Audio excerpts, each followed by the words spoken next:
your audio mix a bit? Sure. What am I adjusting? That should be the desktop audio, I believe, to have Discord a bit louder. Okay. So the game might also be a bit louder then. So yeah, you have to I'll be yelling. kind of try to How's adjust this? the Discord and game. So Is this better, it or should doesn't I keep overpower. going? I'm waiting for feedback from others because I can't hear it at all. Oh well, I'll turn on the game audio too, if that would help. In Discord, no. I mean, okay. It should all just be coming through OBS. In swimfan in Discord, you should just in the voice channel you can see my nickname. Right click on it, and there should be a volume slider. That's how you can adjust it. Oh, okay. Yeah, I've turned you up. Yeah, and then you can set it back in OBS what you had already adjusted. So they're saying all sounds good now. So. Oh, okay. I just adjusted OBS. How does it sound now? Should I go back to where I was? You said to bring it back. We're okay now. It sounds okay. All right. So, well, yeah. Sorry, we've been just doing our best to get these audio issues resolved, but it's just been a bit difficult doing it all on the fly. So yeah. Anyway, yeah. Hi. You're doing Quest for Glory 2, 100% Thief. Yep, 100% Thief. Very exciting. Do you have anything to say about it or yourself before? Yeah, my name is Swimfan, and today commentating with me is David TKI. Say hello, David. I am David. Hello, David. And we can get going. Basically, this is Quest for Glory 2, and if you've never played before, this is a game with 3 different classes you can choose. We're going to be choosing Thief. And this is kind of a special Sierra game in that it is a hybrid adventure game / RPG. So you have stats that affect how the game goes. So at the beginning, you get 50 points to distribute to whatever you want. So I'm going to give some to strength because I'm going to push an anvil later. I'm going to give the thief more agility because that's a good thief skill, and of course stealth and pick locks. All of these good thief skills. The goal is to not have to grind any of these stats while we're playing the game, and this stat allocation should do that. So anything else you want to say before we get going, David? All this looks good to me.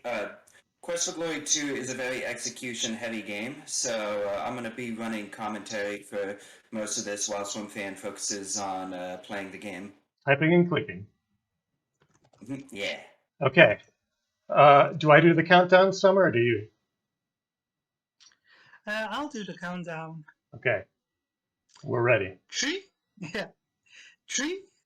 2, 1, go!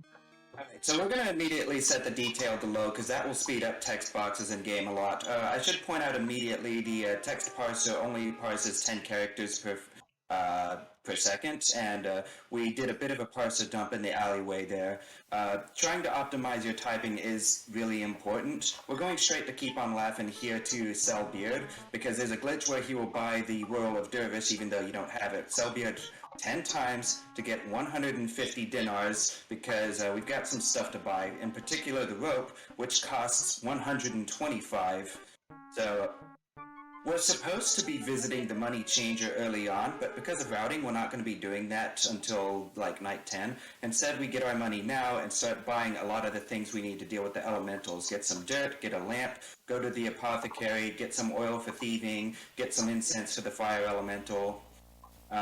This is a 100% run, and 100% basically means get 500 of 500 points at the top here. Got 2 more things to buy here, the map and the compass. The compass is just for points, but the map is really important for fast traveling around here. So in Quest for Glory 2, we've got a bunch of stuff that's happening on specific days. In particular, the fire elemental appears on day 5 and has to be dealt with before day 7. Safety save there because knockups can happen a lot on the fire elemental. Hey, perfect. Yeah. Yeah, just lay a trail of incense, use the lamp, use some water. This will affect some stuff later on because we now have no water in our water skin, and that's going to have to be refilled at some point. But the next event happens on day 7. Uh, the beggar will appear here. The beggar appears here multiple times. Give money once. We're going to buy a cloth bag to deal with the earth elemental later, but we do have to visit the Adventurers Guild on day 7 because that's when we get the reward for defeating the fire elemental. It happens only on this day, and so this is our opportunity to visit the Adventurers Guild, get some money. Next, the air elemental appears on day 8, but we're going to wait until day 10 to deal with it. In fact, night 10, actually. We've got a couple of things that we're going to be dealing with on this night. One, this is an opportune time to go to the fountain and refill our water skin, but then we're going to go visit the money changer. And yeah, the alleyways here are kind of a convoluted maze that we do have memorized. We have our way memorized through this. You're supposed to have the copy protection to find your way through here, but we don't need it. The money changer is only open from mid-morning till about midnight, so we do have to visit her at night and talk to her. But before we deal with the air elemental, we need these bellows, and we're going to go ahead and rob the weapon shop owner here. The anvil here has a 120 strength requirement. Unless you oil it, then it becomes 60 strength. Plus, the door has a 65 lock-picking requirement, so that's why we've started with those stats. Deal with the air elemental. Toss some mud into the funnel. This is somewhat difficult to aim, but looks like you got it just fine. Use the bellows. Tossing the dirt is the fastest way to deal with the elemental, and you can do it even with a throwing skill of 0. At least in this version. The fan remake requires something like 90 throwing to do that. We're going to visit Aziza here just to mark her location on the map. We're not going to visit her again until like night 16. But yeah, part of the reason we visited the money changer on night 10 is because we're going to have to be back here on night 11 to get the reward for the air elemental. The money changer will give you a specific robbery job, but it has to happen on the night after you make the thief sign to her. So normally you would do this on night 2 in normal play, but since we didn't make the sign to her until night 10, we can start doing our thiefy activities on night 11. Again, the way is memorized. Time for some crimes. We did fast travel across the map to pass time until midnight. You can't enter this house until midnight, but fast traveling in the city passes time. You have to be sneaking when you enter, but once you enter, you can start running again immediately, and you can just type in all the commands to do all the things in here, and even though you're supposed to be sneaking, you're not alerting the residents to your presence. If you're really fast at what you do here, you can go ahead and pick the chest, find the silver dagger in it, and then just run out, even though people are supposed to be outside the door, but they won't catch you. There's limited scripting going on here. Give the money changer one of your items, and then move on to the earth elemental. The earth elemental appears on day 12, but you want to specifically deal with the earth elemental on day 13 because his encounter rate within the city is higher on day 13. Something like 65% chance for the northern part of the city, 40% for the south part of the city. On day 12, it would go more like 40% north side and no chance south side. Yeah, get a bit of powder burning from the oh no. Oh, okay, good. And one shot the earth elemental. No problem. Yeah, that's the thief's way to deal with Rocky. Probably the fastest way to deal with it is to just flame dart it, but we don't have magic. Thankfully, magic is cheating. Yeah, can't do that. Yeah, this is a pure thief 100%.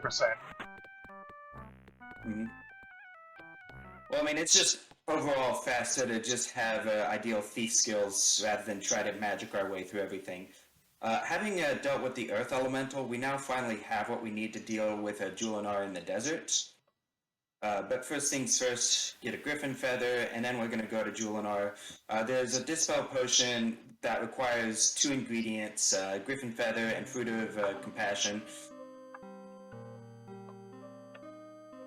But we can't get the fruit of compassion from Julinar until we have bit of earth elemental, which we give to her. We say a couple of things to make her feel better, and then she gives us a fruit. Earlier routes of this game did use the source to travel around, but it's faster to just not bother with it. And you can nap underneath Julinar's branches once you have restored her spirit. So we do that to pass time to night 15 quickly, because that's faster than going to the inn. On day 14, the water elemental appears, so we're just going to go ahead and deal with that on night 15. And you got to do that on this night, or else it will destroy the city on day 16. Speaking of which, it's now going to be day 16. We've got a couple of things that are going to happen on this day. So there's a tightrope walker in front of the Adventurers Guild on a couple of days, but day 16 is the ideal day to do this because for some reason on day 16, the checks here are the easiest. With 90 starting agility, you have a roughly 75% chance of advancing forward. You're just going to be rapidly tapping left to advance and then right to steady your position.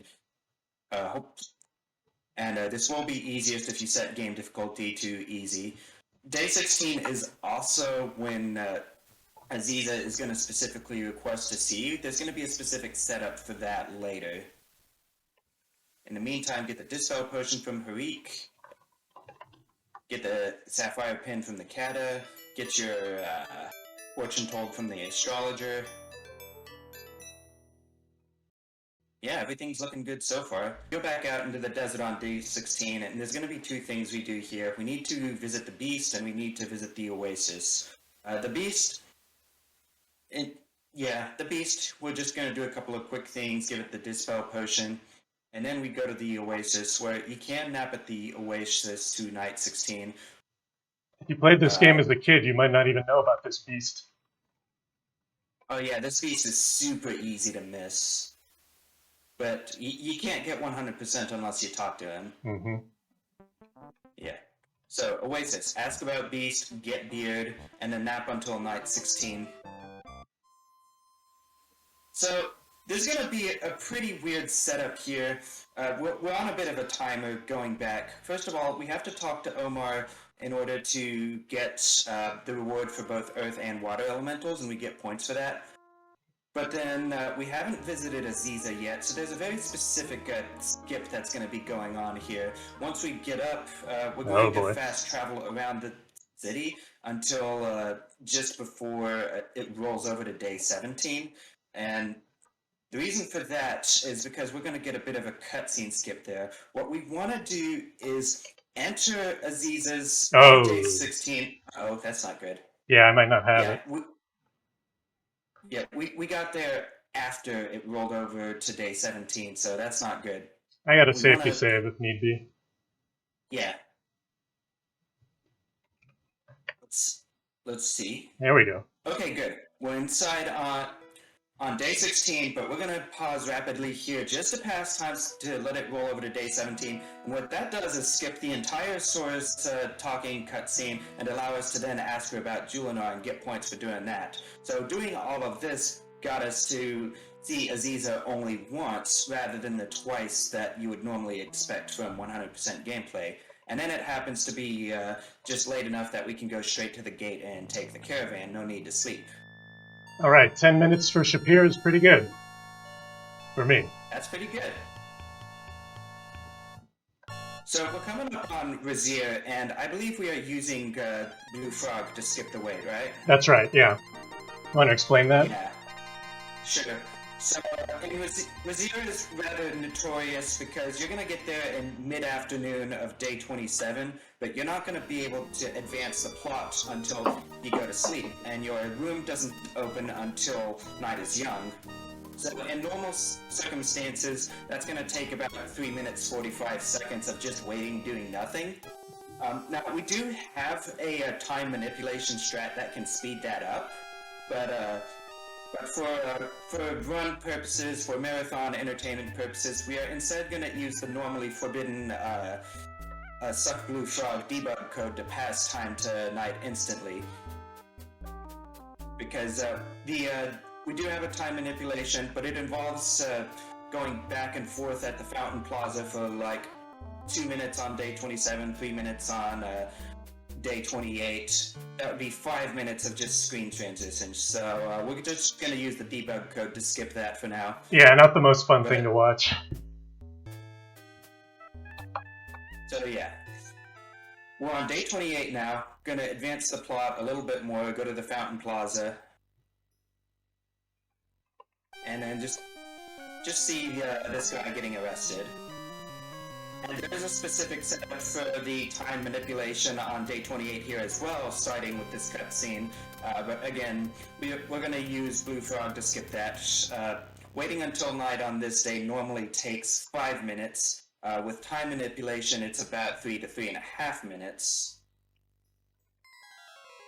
Oh, and we've got to give our clothes to Zaisha here, as well as our visa, which is...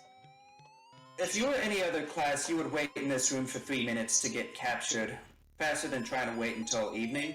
But instead, the thief has to advance time until night here, and then get a job to steal from the captain of the guards. Stealth is going to be a pretty important skill at this point. Let's see, advance time until night. You do want to be sneaking once you enter the plaza. Oops. I gotta turn this off too. Oh yeah, turn on. Having the debug code active does slow the game down quite a bit.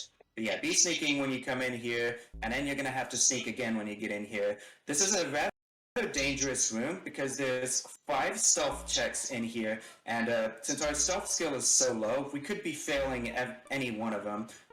Yeah, we just got one pass there. The stealth checks happen at specific X coordinates. No! Oh no!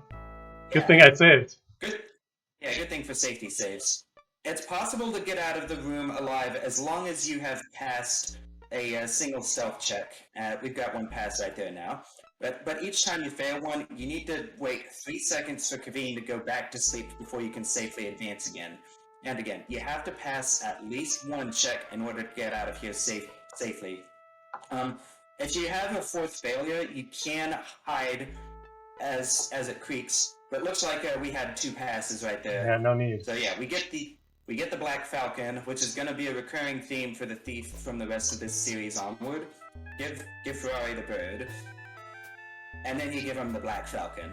And then he's sad about it. Yeah, that Black Falcon is a fake, unfortunately. But yeah, night 28 now. Sorry, night 28, day 29 now. On day 29, you will automatically be kept. Wow, is my mic picking up my kids? You will get captured and thrown into the dungeons. Which is just what we want. Yeah. Oh, then. The parser's a little finicky sometimes. It's very easy to mistype stuff. And it registers things so slowly. So, we've got a friend here. New friend! This is Adavis. He's our friend. Or at least he says he is, and we believe him. It's the eyes. The eyes say that he's our friend. And this is, of course, game 1 in the Out of East saga, as we call it. Alright. Anyways, we've got a bit of a Lost City going on here. So, there's a nice little bug here with the river. Normally you would have to jump on the logs and go right across the river, but if you type in the command to block the wind tunnel there, then you just run right over the water.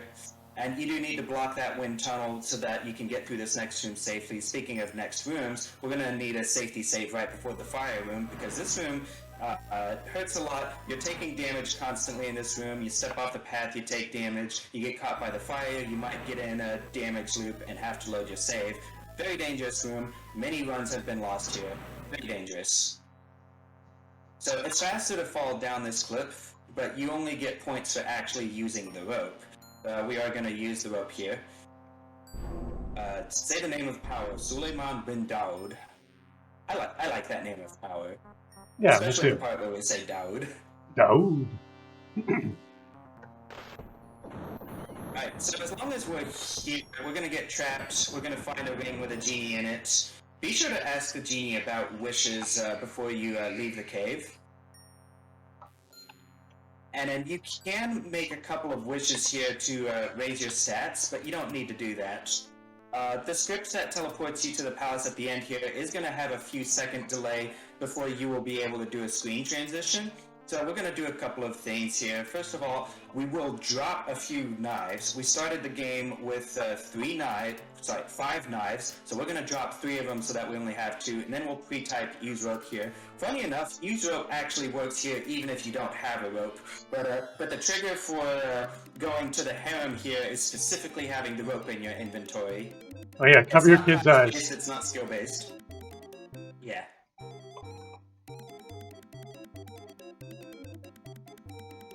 Probably one of the most well-known cutscenes in this game, and all future games treat this scene as canon, even though it's normally thief-only.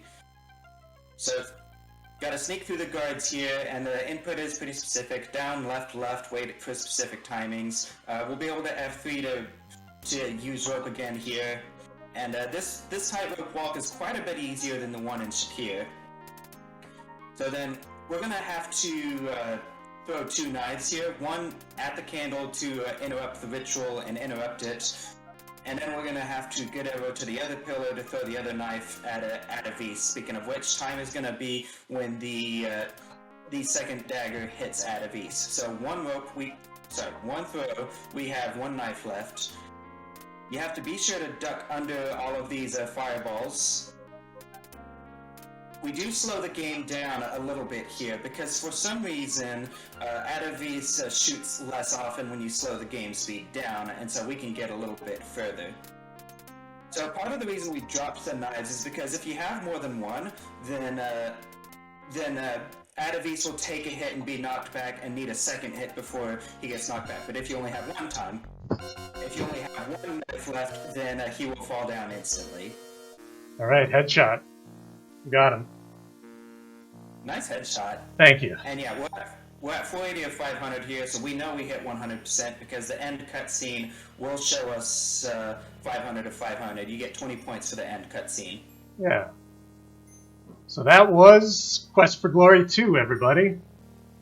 Hope you enjoyed it, and if you saw this and thought you want to type some of these words as well, come join us on the Quest for Glory speedrunning Discord. We'll get you set up for typing and clicking. Yeah, they sure will help you out over there. It's a great place to be if you like Quest for Glory. Thank you very much, swimfan, for your run of Quest for Glory 2, and also thank you, David, for commentary. And I believe we'll be switching over to David running Quest for Glory 4 Okay. in just a moment. All right. Thanks. Are we off?